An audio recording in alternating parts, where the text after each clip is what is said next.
Uma civilização que durou mais de 1000 anos, sabe? E que moldou o mundo ocidental do jeito que a gente conhece, para no fim simplesmente desmoronar. Hoje vamos mergulhar na incrível história da ascensão e queda do Império Romano, para tentar entender como uma coisa tão grandiosa pôde chegar ao fim.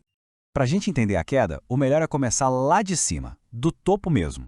Então vamos imaginar, a gente está no ano 117 d.C. O Império Romano, na época do imperador Trajano, era uma força assim imparável, sabe? Se estendia por um território, nossa, gigantesco. É o auge, o ponto máximo do poder de Roma. É que olha só, Roma era a maior superpotência que o Ocidente já tinha visto na história. Um verdadeiro colosso que ia, sei lá, da atual Inglaterra até o Egito. É muita coisa. Mas, peraí, como é que eles chegaram nesse ponto? Então, a resposta para isso leva a gente de volta no tempo, para um momento chave. Porque o mais curioso é que a história do Império não começa com um imperador. Na verdade, ela começa com o fim de uma república.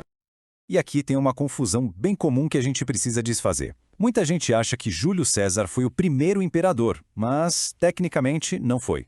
O título dele era ditador, um título que ele, basicamente forçou o Senado a dar para ele. A virada de chave mesmo veio com o sobrinho neto dele, o Augusto. Foi ele o primeiro a ser chamado de imperador pelo Senado. E aí sim, oficialmente, começou o Império. E o Augusto, olha, ele não estava para brincadeira não, hein? Aquela frase famosa dele resume tudo. Ele encontrou uma Roma de tijolos e deixou uma de mármore. E foi bem isso. Ele botou um fim em décadas de guerra civil, reformou as leis e, cara, literalmente reconstruiu a cidade. E qual foi o resultado disso tudo? A famosa Pax Romana. Imagina só, mais de 200 anos de uma paz e prosperidade relativas. Para aquela época, isso era uma coisa sem precedentes. Foi nesse período de estabilidade que a cultura, a engenharia, a economia, tudo em Roma simplesmente explodiu.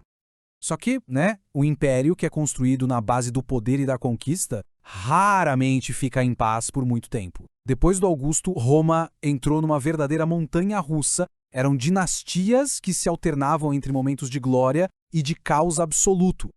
Primeiro, veio a dinastia do próprio Augusto, que terminou com umas figuras, digamos, peculiares, como Calígula e o famosíssimo Nero. A morte do Nero, inclusive, deu início a uma guerra civil super caótica, que ficou conhecida como o Ano dos Quatro Imperadores. A poeira só foi baixar com o Vespasiano, que, para comemorar, sabe o que ele fez? Começou a construir o Coliseu. E aí, depois dessa bagunça toda, Roma entra na sua Era de Ouro. É uma sequência incrível, sabe? 5 governantes excepcionais, um atrás do outro. Eles são conhecidos como os 5 bons imperadores. E foram eles que levaram o império ao seu auge, o auge absoluto. E como é que essa Era de Ouro terminou? Bom, com um desastre. E o desastre tinha nome, Cômodo. Ele era filho do último desses grandes imperadores. O reinado dele foi tão egocêntrico, tão caótico, que ele conseguiu quebrar toda aquela sequência de estabilidade. E o assassinato dele, adivinha, jogou Roma de volta na Guerra Civil. De novo. E é bem aqui que um problema novo, e talvez o maior de todos, começa a aparecer. O Império Romano tinha um problema de tamanho, de escala. Era simplesmente grande demais. Pensa num gigante que mal consegue controlar os próprios braços e pernas. Essa era a pergunta de 1 milhão de sestércios, como se dizia na época. Como é que se governa um território tão gigantesco? E a busca por uma resposta para isso acabou levando Roma a um dos seus períodos mais sombrios. Pois é, bem-vindos à crise do terceiro século. Por quase 50 anos foi um caos total. Generais brigando pelo poder o tempo todo, a economia desmoronando, desordem social em todo lugar. O império chegou a se partir em 3 pedaços. Sinceramente, parecia que ali era o fim de Roma. Foi aí que o imperador Diocleciano teve uma ideia, que era ao mesmo tempo desesperada e genial. Para salvar o império, ele cortou no meio. Em 285, nasceram o Império Romano do Ocidente e o Império Romano do Oriente, cada um com seu próprio governo. A ideia era que, finalmente, a administração ficasse mais fácil de gerenciar.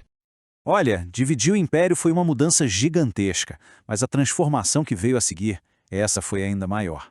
Ela mudou a própria identidade de Roma, e o responsável por isso foi um cara chamado Constantino. Diz a história que o Constantino venceu uma batalha super importante depois de ter uma visão do Deus cristão. E esse momento foi o início de uma bola de neve. Primeiro ele foi lá e legalizou o cristianismo. Depois ele ajudou a organizar as crenças da nova fé. E aí, décadas mais tarde, o que era impensável aconteceu. O cristianismo virou a religião oficial de Roma. E isso, claro, mudou tudo. Pensa bem, a religião romana antiga era totalmente focada no sucesso de Roma. Os deuses pagãos protegiam o Estado. Mas o Deus cristão, ele era diferente. Ele era universal, o Deus de todo mundo, não só dos romanos. E isso criou pela primeira vez na história deles uma divisão entre ser religioso e ser leal ao Estado. E assim a gente chega no último ato, com o império dividido, com crises internas pipocando e uma nova fé mudando as regras do jogo. As peças do dominó estavam todas enfileiradas, prontas para cair, pelo menos na parte ocidental. 476 d.C. É bom guardar essa data. Esse é o ano que os historiadores costumam marcar como o fim do Império Romano do Ocidente. Foi quando o último imperador, que era praticamente um garoto, foi tirado do poder por um chefe tribal germânico.